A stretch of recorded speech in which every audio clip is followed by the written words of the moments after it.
What's up, everybody?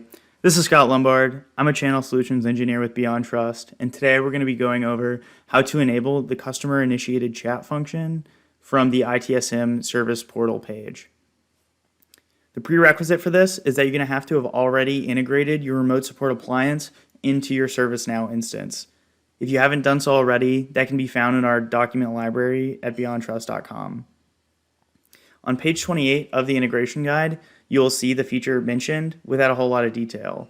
This is the detail you're going to need to go ahead and get this showing on your service page. In the little gray box pictured, you'll see the Get Support Now button. That's what we're going to be enabling, which is going to download the executable for remote support onto your client computer and add them into the service desk queue so that they can then receive support. Let's jump into how we're going to do this. Everything that we're going to be doing today is going to be done from your ServiceNow management console. First, you're going to need a login as an administrator so that you have the ability to make changes to your service portal page.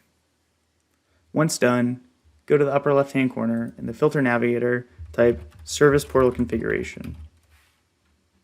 Here you'll see it popped up, give that a click. Once this page is loaded, select Designer. Now that we're here, we're going to go to the Filter by Title or ID box, click there, and again we're going to search Service Portal. There are two options, one is landing, one is index. We're going to be selecting the index option. In the search box for Filter Widget, we're going to go up here and search for Get Support Now. It's very simple, just grab it and drop it wherever you want it to appear on the page. Now that it shows where we want it, we're going to go to the upper right hand corner, select the pencil to save our changes, and it's now enabled. We're going to go ahead and preview our changes. It looks good to me. I'm going to go ahead and click the Get Support Now button, which is going to download the remote support client as normal. I'm going to double click it to initiate a session and be added to the service desk queue.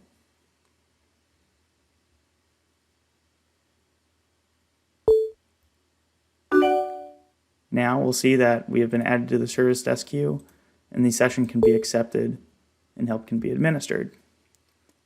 That's it for today's session. I really hope this helps you in implementing all the features that you want in your ServiceNow portal in combination with your remote support appliance. If you have any questions, please reach out to Beyond Trust or feel free to consult our massive document library available at beyondtrust.com.